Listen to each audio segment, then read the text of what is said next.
আসসালামু আলাইকুম। আমি বাকিবিল্লাহ লস্কর তোমাদের আজকে ফিজিক্সের গ্যাসের আচরণ চ্যাপ্টারটা করাবো। গ্যাসের আচরণ চ্যাপ্টারে যাওয়ার আগে আমাদের জানতে হবে গ্যাস কাকে বলে। গ্যাস হলো সেই সমস্ত পদার্থ যাদের নির্দিষ্ট আকার এবং আয়তন নেই, যে পাত্রে রাখা হয় সেই পাত্রের আকার ধারণ করে এবং গ্যাসকে সর্বদা বদ্ধ পাত্রে রাখতে হয়। গ্যাসের কণাগুলি কোনো নির্দিষ্ট একটি অঞ্চলে থাকে না, সব জায়গায় সমানভাবে থাকে। এই গ্যাসের কয়েকটি বৈশিষ্ট্যের মধ্যে একটি অন্যতম বৈশিষ্ট্য হলো গ্যাসের চাপ। গ্যাসের চাপ কাকে বলে? গ্যাসের চাপ কাকে বলে জানার আগে আমাদের জানতে হবে যে চাপ কাকে বলে। চাপ হলো একক ক্ষেত্রফলের উপর প্রযুক্ত বল, অর্থাৎ বল বাই ক্ষেত্রফল। তাহলে গ্যাসের চাপ কি হবে? গ্যাসের চাপ হলো পাত্রের দেওয়ালে একক ক্ষেত্রফলের উপর গ্যাস যে বল প্রয়োগ করে তাকে বলা হয় গ্যাসের চাপ। পাত্রের দেওয়ালে কেন গ্যাস বল প্রয়োগ করে? কারণ গ্যাসের কণাগুলির একটির সঙ্গে আরেকটির আন্তঃআণবিক আকর্ষণ বল খুব নগণ্য, তাই গ্যাসের কণাগুলি এদিক ওদিক ছোটাছুটি করে, এদিকে ওদিকে বিক্ষিপ্তভাবে ছোটাছুটি করে। বিক্ষিপ্তভাবে ছোটাছুটি করার জন্য তারা পাত্রের দেওয়ালে এসে ধাক্কা দেয়। পাত্রের দেওয়ালে ধাক্কা দেওয়ার ফলে তাদের ভরবেগের পরিবর্তন হয়, অর্থাৎ এই দিকে যদি প্রথমে গ্যাসটির বেগ থাকে তাহলে পর মুহূর্তে ধাক্কা লাগার পর এই দিকে হয়ে যায়, ফলে তাদের ভরবেগের পরিবর্তন হয়। ভরবেগের পরিবর্তন অর্থাৎ mv mu, যদি সেটা একক সময়ের জন্য হয় তাহলে সেটাকে বলা হয় বল। একক সময়ে ভরবেগের পরিবর্তনকে বলা হয় বল। তাহলে এই পাত্রের দেওয়ালে গ্যাস বল প্রয়োগ করছে, যদি সেটা একক ক্ষেত্রফলের মধ্যে আমরা হিসাব করি তাহলে তাকে বলা হবে গ্যাসের চাপ। তাহলে গ্যাসের চাপ সমান আমরা কি পেলাম? পাত্রের দেওয়ালে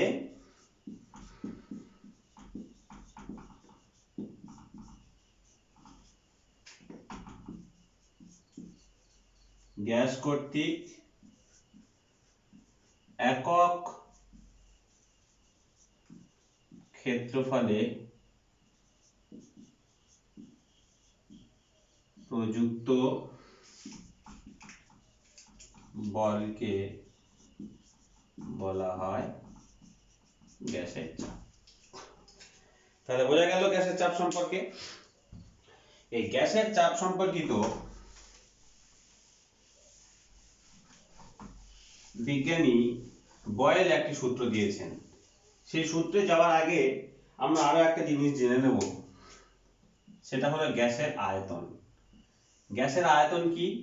গ্যাসকে যদি কোনো পাত্রে রাখা হয় তাহলে সেই পাত্রটিকে অবশ্যই বদ্ধ পাত্র হতে হবে এবং সেই বদ্ধ পাত্রের যা আয়তন গ্যাসেরও তাই আয়তন।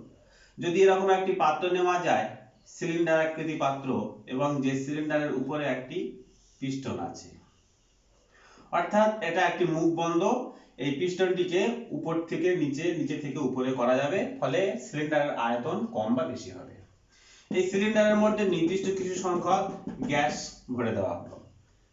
তাহলে এই গ্যাসের দেওয়ালে, এই পাত্রের দেওয়ালে গ্যাস চাপ প্রয়োগ করবে, চাপকে আমরা পি দিয়ে লিখি, পি ফর প্রেসার, এবং পাত্রের যে আয়তন সেটাকে বলা হচ্ছে ভি। কোনোভাবে যদি এই সিলিন্ডারের পিস্টনটিকে নিচের দিকে নামানো যায়, অর্থাৎ নিচের দিকে নামিয়ে ছোট করে দেওয়া যায়, তাহলে কি হবে? গ্যাসের আয়তন যেটা, সে আয়তনটা কমে যাবে। কমে যাওয়ার ফলে কি হবে? এখানে আগে যে পরিমাণ গ্যাস ছিল এখন সেই পরিমাণ গ্যাস আছে, ফলে এই যে পাত্রের দেওয়ালে এইখানে যদি আগে 10টা গ্যাসের অণু এসে ধাক্কা মারে, তাহলে এখন বর্তমানে 10-এর বেশি, অর্থাৎ 15-20 সামথিং কিছু গ্যাসের অণু সংখ্যা, বেশি পরিমাণ গ্যাসের অণু সংখ্যা ধাক্কা মারবে, অর্থাৎ গ্যাসের চাপ বেড়ে যাবে। তাহলে আমরা সাধারণ দৃষ্টিভঙ্গি থেকে কি বুঝছি? যদি গ্যাসের সিলিন্ডারের আয়তন, অর্থাৎ গ্যাসের আয়তন যদি কমিয়ে দেওয়া যায় তাহলে চাপ বেড়ে যাবে। তাহলে এই যে চাপের সঙ্গে আয়তনের একটা ব্যস্ত সম্পর্ক, এই সম্পর্কের উপরে ভিত্তি করে বিজ্ঞানী বয়েল একটি সূত্র দিয়েছেন। সেটি কি? যদি তাপমাত্রা এবং গ্যাসের ভর নির্দিষ্ট থাকে তাহলে কোনো গ্যাসের আয়তন তার চাপের সাথে ব্যস্তানুপাতে পরিবর্তিত হয়। এটি হলো বয়েলের সূত্র।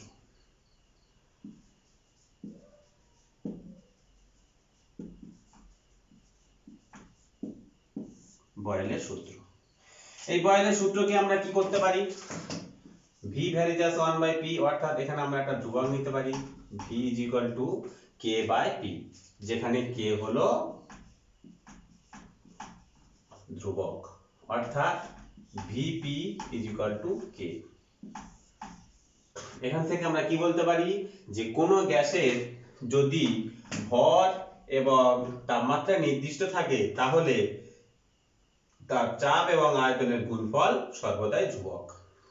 অর্থাৎ যদি আমরা কোনো গ্যাসের চাপকে P1 এবং আয়তনকে V1 ধরি, পরবর্তীকালে সেই গ্যাসের চাপকে যদি পরিবর্তিত করে P2 এবং আয়তন যদি V2 হয়, তাহলে P1 V1 অবশ্যই P2 V2 হবে। এটা হলো বয়েলের সূত্র। এই বয়েলের সূত্রে দুটি জিনিস আমাদের খেয়াল রাখতে হবে।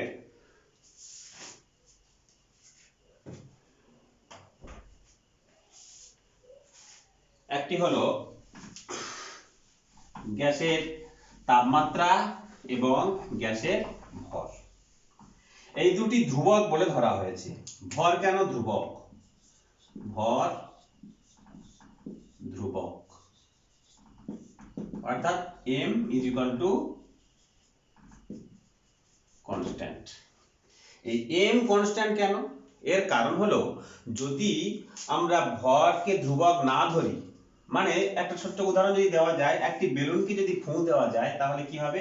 বেলুনের আয়তনও বাড়বে এবং বেলুনের ভিতরে চাপটাও বাড়বে। তাহলে আমরা জানি যে চাপ যদি বাড়ে তাহলে আয়তন হ্রাস পাওয়ার কথা, কিন্তু এখানে দেখা যাচ্ছে চাপও বাড়ছে আয়তনও বাড়ছে। তার কারণ ভর ধ্রুবক নয়। প্রতি মুহূর্তে আমি ফুঁ দিচ্ছি মানে আরো বেশি পরিমাণ গ্যাস ঢুকছে, অর্থাৎ ভর ধ্রুবক নয়। যদি ভর ধ্রুবক হতো তাহলে অবশ্যই p বাড়লে v কমতো।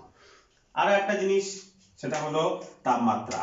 তাপমাত্রা ধ্রুবক ধরা হয়। তাপমাত্রা যদি ধ্রুবক না হয় তাহলে কি হবে?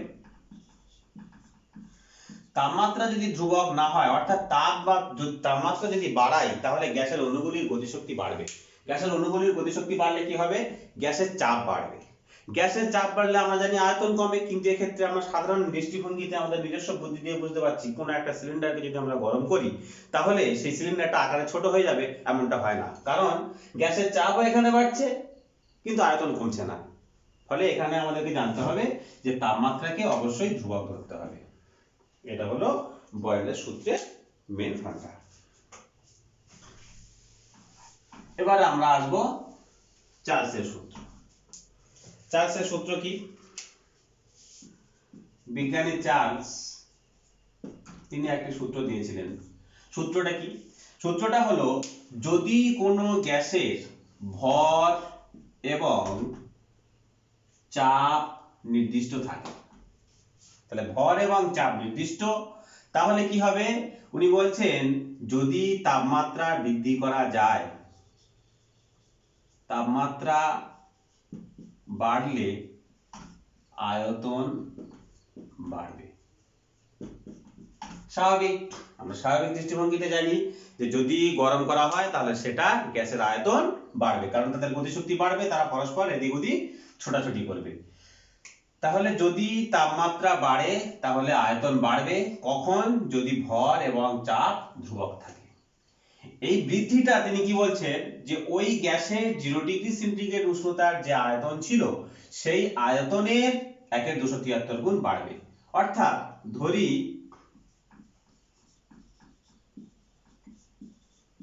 কোন গ্যাসের 0 ডিগ্রি সি তে আয়তন V0, V0 কিন্তু 0 নয়, V0 not equal to 0। V0 মানে 0 ডিগ্রি সেন্টিগ্রেড উষ্ণতায় কোনো গ্যাসের আয়তন, সেটা আয়তন যা খুশি হতে পারে। তাহলে কোনো গ্যাসের 0 ডিগ্রি সেন্টিগ্রেড উষ্ণতায় আয়তন V0, তাহলে যদি আমি 1 ডিগ্রি সি উষ্ণতা বাড়াই তাহলে তার আয়তন বাড়বে। কত বাড়বে? V0 ইন্টু 1/273, অর্থাৎ 0 ডিগ্রি সেন্টিগ্রেড উষ্ণতায় ওই গ্যাসের যে আয়তন ছিল তার 1/273 গুণ বাড়বে। এখন প্রশ্ন হলো, যদি আমি T ডিগ্রি সেন্টিগ্রেড উষ্ণতা বাড়াই তাহলে কত বাড়বে? V0 into T/273। T degree centigrade উষ্ণতায় ধরি গ্যাসের আয়তন VT, তাহলে কি হবে? T ডিগ্রি সেন্টিগ্রেড উষ্ণতায় গ্যাসের আয়তন কি হবে? কত বৃদ্ধি পেয়েছে? V0 into T/273। আগে কত ছিল? V0, তাহলে বর্তমানে কত হলো? V0 plus V0 into T/273। এটি হলো চার্লসের সূত্র। যদি এখানে V0 কমন নেওয়া যায়, 1 প্লাস T/273। তাহলে যদি সংজ্ঞা আকারে বলা যায় তাহলে বলতে হবে যে কোনো নির্দিষ্ট ভরের গ্যাসের চাপ যদি ধ্রুবক থাকে বা নির্দিষ্ট থাকে তাহলে ওই গ্যাসের প্রতি ডিগ্রি সেন্টিগ্রেড উষ্ণতা বৃদ্ধিতে 0 ডিগ্রি সেন্টিগ্রেড উষ্ণতার ওই গ্যাসের আয়তনের 1/273 গুণ বৃদ্ধি পাবে। এটি হলো চার্লসের সূত্র। যদি উষ্ণতা হ্রাস করি তাহলে এই সূত্রটা তখন হয়ে যাবে V0 ইন্টু 1 মাইনাস T/273। আশা করি তোমরা বুঝেছো।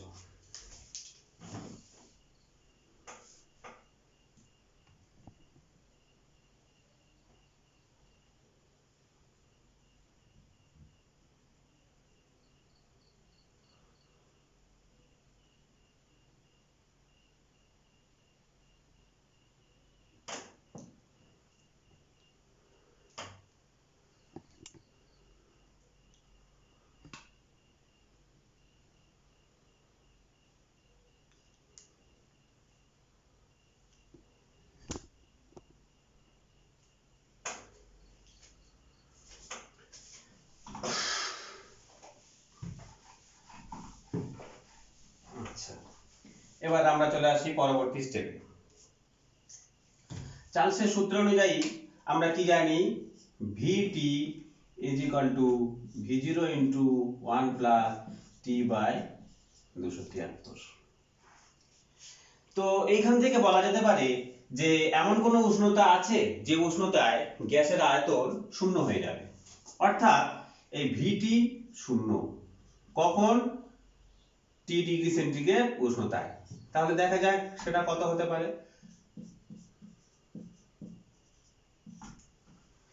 তাহলে এখান থেকে আমরা সলভ করলে কি পাবো? 1 plus T/273 is equal to 0, অর্থাৎ T/273 equal to -1, T is equal to -273। অর্থাৎ কোন গ্যাসকে যদি আমরা উষ্ণতা কমাই তাহলে সেই গ্যাসের আয়তন কমবে। আয়তন কমতে কমতে যখন -273 ডিগ্রি সেন্টিগ্রেড উষ্ণতা নিয়ে যাব তখন সেই গ্যাসের আয়তন 0 হবে। এই উষ্ণতাটাকে বলা হয় পরম শূন্য উষ্ণতা, কারণ এই উষ্ণতায় গ্যাসের চাপ এবং আয়তন শূন্য হয়ে যায়। তো বাস্তব ক্ষেত্রে দেখা যায় যে কোনো গ্যাসের যদি -273 ডিগ্রি সেন্টিগ্রেড উষ্ণতা নিয়ে যাওয়াও হয় তা সত্ত্বেও তার আয়তন শূন্য হতে পারে না। কেন শূন্য হতে পারে না? কারণ আয়তন শূন্য হওয়ার অর্থ হলো তারা কোনো জায়গা দখল করে নেই। বাস্তবে প্রত্যেকটা গ্যাসের নির্দিষ্ট আয়তন আছে, গ্যাসের অণুগুলির নির্দিষ্ট একটা আয়তন আছে। তারা যতই কাছাকাছি আসুক না কেন তারা তো একটা জায়গা দখল করবে, তাহলে সামথিং একটা কিছু জায়গা থাকবে। ফলে -273 ডিগ্রি সেন্টিগ্রেড উষ্ণতা নিয়ে যাওয়ার পরেও কোনো গ্যাসের আয়তন শূন্য হতে পারে না, কিন্তু এখানে লজিক বলছে শূন্য হতে পারে। তো বাস্তবে কি হয়? এই -273 ডিগ্রি সেন্টিগ্রেড উষ্ণতা যাওয়ার আগেই গ্যাস তরলে পরিণত হয়। গ্যাস যখন তরলে পরিণত হয় তখন আর চার্লসের সূত্র, বয়লের সূত্র তার উপরে প্রযোজ্য হয় না। তাই এই সূত্রটা শুধুমাত্র আদর্শ গ্যাসের ক্ষেত্রে প্রযোজ্য। আদর্শ গ্যাস কাকে বলে? আদর্শ গ্যাস হলো এমন একটা গ্যাস, কাল্পনিক গ্যাস, যে গ্যাস চার্লস এবং বয়লের সূত্রকে সম্পূর্ণভাবে মেনে চলে। কিন্তু পৃথিবীতে বাস্তবে আদর্শ গ্যাস বলে কিছু হয় না, যেটা আছে আমাদের বাস্তব গ্যাস। যারা কেউই এই সূত্রগুলো মেনে চলে না, কিন্তু আমাদেরকে অঙ্কের খাতিরে এই সূত্রগুলো প্রযোজ্য করতে হয়। তাহলে এই -273°C উষ্ণতাটাকে আমরা নতুন একটা স্কেল তৈরি করলাম, যাকে দিলাম 0 কেলভিন। 0 কেলভিন সমান -273°C। তাহলে T ডিগ্রি সেন্টিগ্রেড সমান কত হবে? এর সঙ্গে 273 যোগ করে দেবো, অর্থাৎ 273 প্লাস T ডিগ্রি C। তাহলে কোন কেলভিন উষ্ণতাকে আমরা যখন সেন্টিগ্রেডকে যখন আমরা কেলভিনে নিয়ে যাব, তখন তার সঙ্গে 273 যোগ করে দেবো, দিলে আমরা কেলভিনের উষ্ণতা পেয়ে যাব।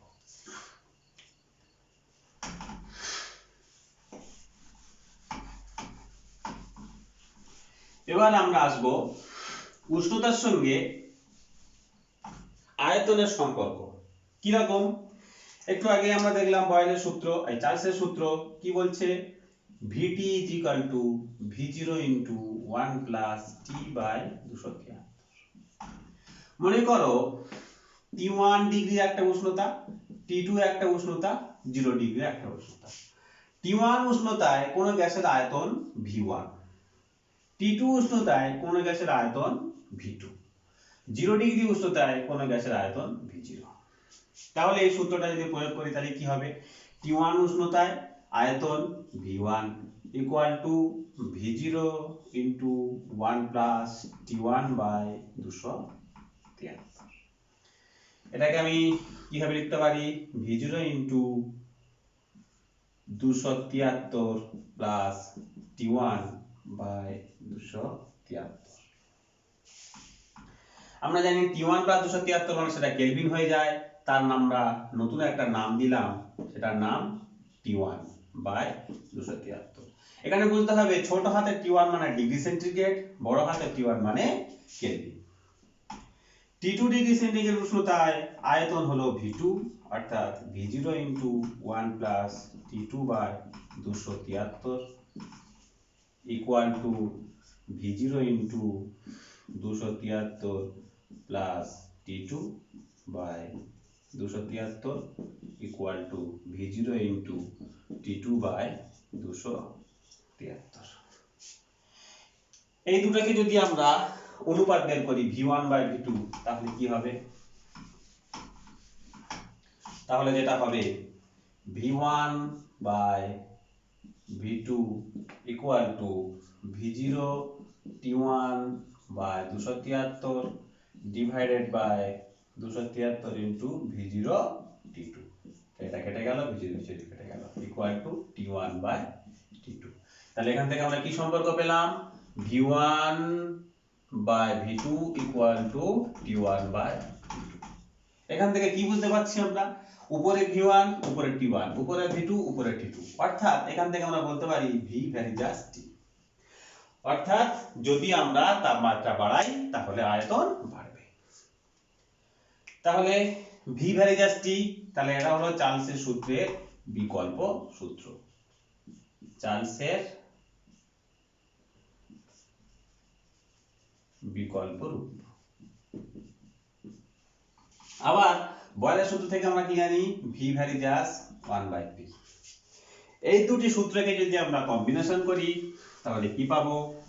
তাহলে পাবো V1 ভ্যারিজাস T/P, অর্থাৎ V1 নয়, V ভ্যারিজাস T/P, অর্থাৎ V = KT/P, অর্থাৎ PV/T = K।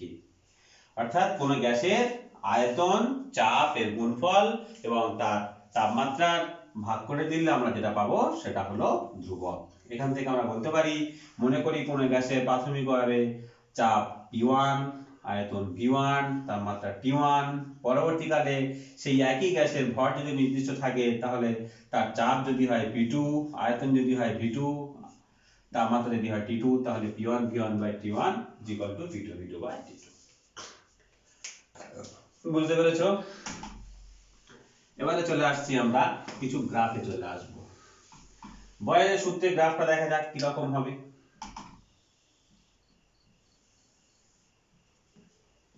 আমরা P পরিবর্তন করব, আয়তন কেমন পরিবর্তন হবে দেখব। আমরা জানি পি এবং ভি এর গুণফল সর্বদা ধ্রুবক, অর্থাৎ পি যদি অত্যধিক বেশি হয় ভি কম হবে, পি যদি কম হয় ভি বেশি হবে। তাহলে পি যদি খুব কম হয় তাহলে ভি খুব বেশি হবে, এইখানে থাকবে। পি যদি একটু বাড়ে তাহলে ভি একটু কমবে, পি যদি আরো বাড়ে তাহলে ভি কমবে, পি যদি অত্যধিক বেশি হয় তাহলে আয়তন কম হবে। তাহলে আমার গ্রাফটা হবে এরকম। অর্থাৎ এখানে যে কোনো একটি বিন্দুতে পি এবং ভি এর যা গুণফল হবে এই বিন্দুতে পি এবং ভি এর গুণফল সেম হবে। অর্থাৎ যদি আমি ক্ষেত্রফল বের করি তাহলে এই ক্ষেত্রফলটুকু যা হবে এই ক্ষেত্রফলটুকুও তাই হবে। এটা হলো পি ভার্সেস ভি গ্রাফ। আবার যদি আমি এরকম গ্রাফ করি P versus PV graph. PV মানে কি? আমরা জানি পিভি ধ্রুবক, তাহলে ধরে নিলাম পিভি ধ্রুবক। এই পি বাড়ছে, পি বাড়লেও আমাদের পিভি কিন্তু বাড়বে না, পিভি ধ্রুবক থাকবে। এটা হলো পিভি ভার্সেস পি গ্রাফ। অর্থাৎ ধ্রুবক মানে কি? এই ওয়াইটা পিভি মানে ওয়াই, পি যত বাড়ুক না কেন ওয়াই সর্বদা ধ্রুবক। কারণ আমরা জানি বয়েলের সূত্রে পি বাড়লে ভি বাড়ে, তাহলে পি যত বাড়ে না কেন ভিটা এমন ভাবে কমবে যে এই দুটোর গুণফল সর্বদা ধ্রুবক থাকবে। এটা হলো পি ভার্সেস পি গ্রাফ। এবার আমরা চলে আসবো চার্লসের সূত্র। চার্লসের সূত্র কি রকম? চার্লসের সূত্রটাই প্রথমে আঁকি দেখি। চার্লসের সূত্র হলো VT V0 P by 273, sorry এটা নয়,